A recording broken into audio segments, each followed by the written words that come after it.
Hello everyone, welcome to Chandigarh Civil Services YouTube channel. Hope all of you are doing well. There is a good news for all civil service aspirants who want to prepare for HPAS. The ambiguity is over and Himachal Pradesh Public Service Commission has released the notification for HPAS exam 2020, which will be conducted in 2021. So first of all, I will brief you of what exactly are the specifics in the current notification, and then we will decode what is the examination stage, how it is conducted, what all sections you have to cover. So if you are HPS aspirant or you aim to target this exam, this video is for you. So first of all, the current notification has a number of seats are just 16, and in general category there are 9 seats. 6 seats are in the reserve category, and there are qualitative posts available. There are 8 posts in HPAS executive, and then we have 4 in police services. And also there are some posts as assistant registrar in cooperative department, tehsildar in revenue department, and then we have a controller in district food and civil supply. So these are equally respectable posts, and since the competition is stiff, it's better to just first clear the exam, and of course we will try to get to the administrative services executive branch, because this is what the elite services are about and these competitive exams revolve around. But for a start, you should be just focused on understanding the pattern and just devoting adequate time for this prestigious examination. So if you have have a degree from any official university, you can apply. The age limit is 21 to 35 years, and in general category, and then there are relaxations which are available in other categories. Now you have to understand that the date from which the age is counting is 1st January. So make sure you are first meet the eligibility conditions before applying. There is a nominal fee of just 400 rupees in general category, and then relaxations are available for other categories. You can check the official notification for more details. And as per their official calendar, prelims is likely to be conducted around 27 July, but due to prevailing COVID situations and due to delay in notification, there is every possibility the exam date being shifted. So you just prepare with the fresh frame of mind, and then let's hope that that examination is conducted timely. Now, first of all, if you are a beginner and you have no idea what this examination is, it is more or less on lines of UPSC Civil Services examination. So, if you are a civil service aspirant who aims to crack UPSC, this exam is also almost on similar lines. You just have to modify your preparation in some of the papers. Otherwise, the syllabus is more or less on similar lines. So, first of all, let's just decode the preliminary stage. The preliminary stage has 2 papers, paper 1 and paper 2. Paper 1 is general studies, which has 100 questions of 2 marks each, and then we have an afternoon shift aptitude paper, which revolves around, you could say, the quantitative aptitude part, reasoning, comprehensions, and other, you could say, decision making, as well as the communication skills.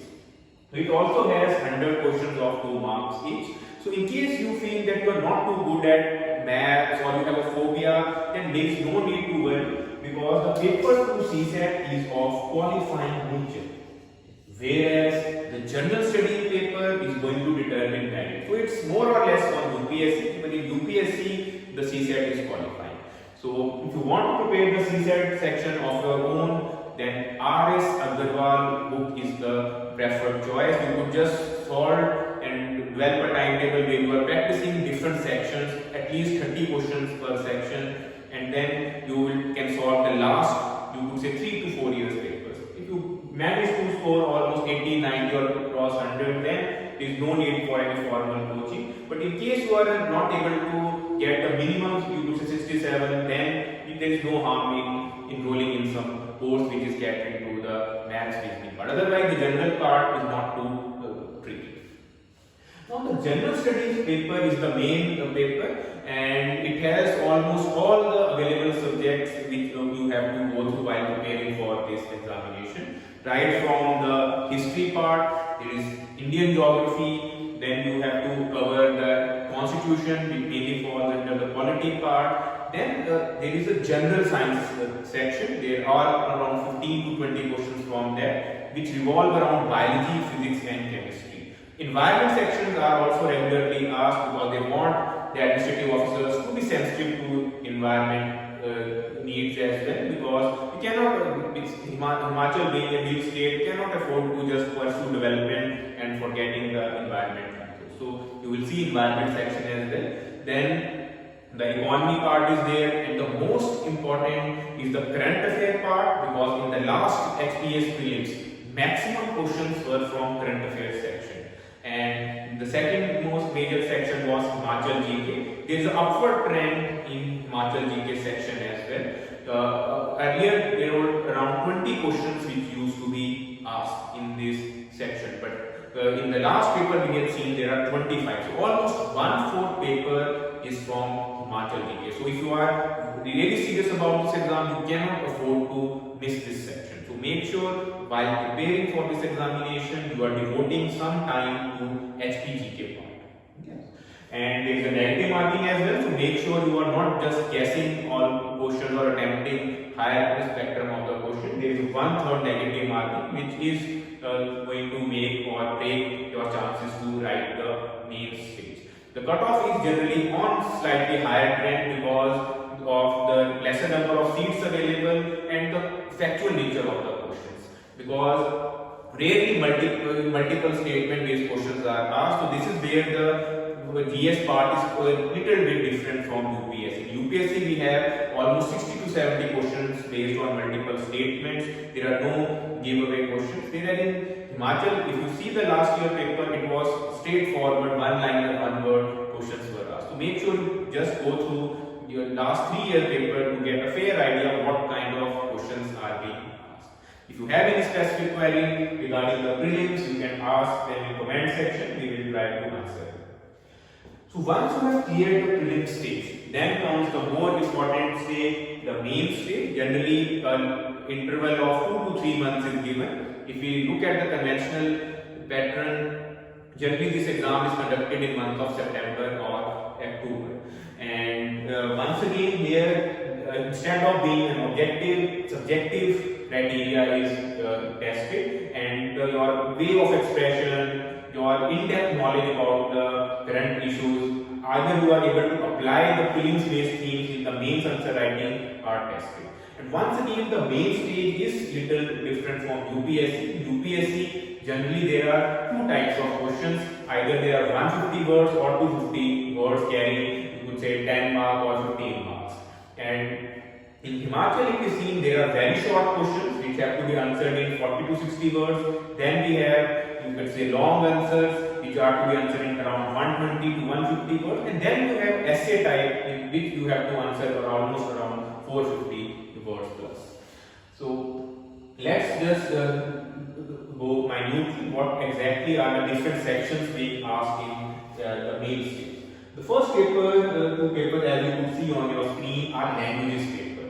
So since you have to serve Himachal, you should be familiar with the main language being spoken apart from the local dialects, because there are specific points in the notification which says preference would be given to students having knowledge about Himachal culture and dialect. So here the Hindi and English are just of qualifying nature once again. So and you have to score at least 40% marks. Only then the other papers would get evaluated. So just like in prelims we had seen CSAT was qualifying, here in mains the language papers serve as the qualifying papers. Then there is the essay paper which would be counted in merit, and the rest of all papers are to be included in the final merit. So make sure to take them seriously. Generally there are 2 essays which are to be written and the choices are given, so it's not too difficult to attempt. If you have once covered the GS section, your knowledge gets widened and you don't find much difficulty in attempting this. Then coming to GS paper 1, it's in a major way we can say that it's quite similar to UPSC because there is a history part, the culture part, word history. Word history is never asked in prelims, but in main stage you will find couple of questions on word history as well.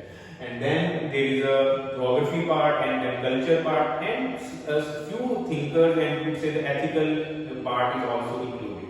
So make sure this is one of the lengthiest paper to prepare, and lot of students, if they are preparing for just prelims only, they find it difficult to cover once they clear the prelims. So make sure once you are preparing for prelims, you devote some time to main topics of these sections as well.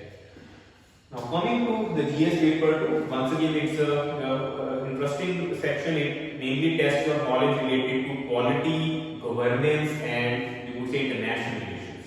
Now what makes these two papers different from UPSC? That in each of these sections, just as I highlighted, they try to ask Himachal section, and in each section 1/3 questions are from Himachal. For example, if they are asking 3 questions from history, you will see 2 from modern history and 1 would be from modern history of Himachal. So once again, just like in prelims, we had seen 1/4 paper being asked, almost 1/3 section in main stage is also to Himachal. So there is no escape. If you really want to crack it, you have to prepare Himachal GK section from prelims, mains, and interview stage as well. Now paper 3 is a little different once again from UPSC because it has conventional parts like economics, science and tech, environment issues, but there is a few different things like energy and tourism, because we know in Himachal tourism plays significant role, and they want that at least the basic knowledge about the tourist policy, the concept of ecotourism, what are the different types of tourism possible in Himachal, what are the problems faced, you are also aware about that. And in science and tech, only selected section like space, biotech are mainly asked, apart from the emerging technologies in Himachal Pradesh, and in environment, biodiversity questions are generally asked. So you can go through the list of the paper. They are easily available on website as well as different you could say online resources. And there is no paper 4. Make sure you are not unnecessarily dwelling on too much on theoretical part of the ethics or solving case studies, because they are not asked anywhere. So there is no paper 4. So there is comparatively lesser syllabus to be covered if you compare to UPSC. And then comes the decisive part of optional paper. Even though over the years the weightage has been reduced, only one optional subject has to be chosen, and there are syllabus is divided into 2 sections, part 1 and part 2, and single optional is prepared. So there is a long list of almost 31 subjects which is available, and you have to choose as per your interest. Generally the humanities based subjects are chosen by aspirant, but make sure if you are good at the subject which you are doing in your graduation, then that should be your preferred choice. In case you didn't develop interest or you find that syllabus is too exhausting, then you can explore the other optional subjects. So make sure you are able to decide the optional pre-hand, because once you clear the prelims, this optional preparation will take a lot of time. So make sure the revision is clear in your mind, and don't just get swayed away by any toppers, because everyone's journey is different. So make sure almost all optional have a good success rate. Almost each optional things can swing on either. So make sure this is the important decision for counseling. You would always visit institute and you would attend demo lectures of a few of the optional subjects which are taught, and then make up your mind. This is a important part. So we can say a mains merit would be decided on basis of these 900 marks right from the essay paper to the optional subject. And once you have cleared the main stage, then comes the final chapter, that's the interview stage. In the interview stage, the knowledge has already been tested in the 2 stages. So board is more interested in knowing your temperament, your civil service aptitude, whether you have it in you to handle responsible positions, because Himachal being primarily agricultural state and difficult geographical terrain, it requires a different set of temperament, and they always prefer people from local region because they have the ground level experience, as well as they know about the dialects as well as the intricacies of the Himachal culture. So the weightage is still substantial, 150 marks, because seats just as highlighted are limited, so it's a make or break. You cannot take this interview stage once again For granted, it's a personality-based test where you can practice, give few mock interviews to just develop the level of confidence. But overall, the knowledge part, you have already built the base in first two stages. That's not an issue. You just have to revise once again the Himachal part, and you have to prepare the home state as well as your hobbies, your academic background. There will be a different lectures on these stages as well. So this is what you have to prepare if you want to just get through this competitive exam. And in a nutshell, we can say there are three stages which are conducted in a span of 1 year, and once you clear it, based on your merit, the coveted services are allotted. If you happen to be among the toppers, then you will enter the executive branch. Otherwise, the police services, Tehsildar, the PDPO, and other services are also available depending upon the notification. So I hope you are now clear with the pattern of Himachal Pradesh Administrative Services. If still some of the queries remain unaddressed, you have specific doubt which has not been covered in this lecture, feel free to ask them in comment section. We will try to get back to you and solve your queries. So we are starting with Himachal Pradesh Administrative Service Prelims batch. Subject to government advisory, because currently there is a lockdown and we are primarily running offline courses. So hopefully in the first week of June we will once again resume our classes. We already have a state service batch in which we have already covered general science section, but in case you just join it, we will repeat that section for you, and we will try to give you the best qualitative, you could say, mentoring for Himachal Pradesh Administrative Services. So feel free to connect. There is a description telephone link given. You could book your appointment for one-on-one counseling as well. So I hope wishing all of you who are preparing for HPAS examination best of luck from Chandigarh Civil Service Academy team. Thank you very much.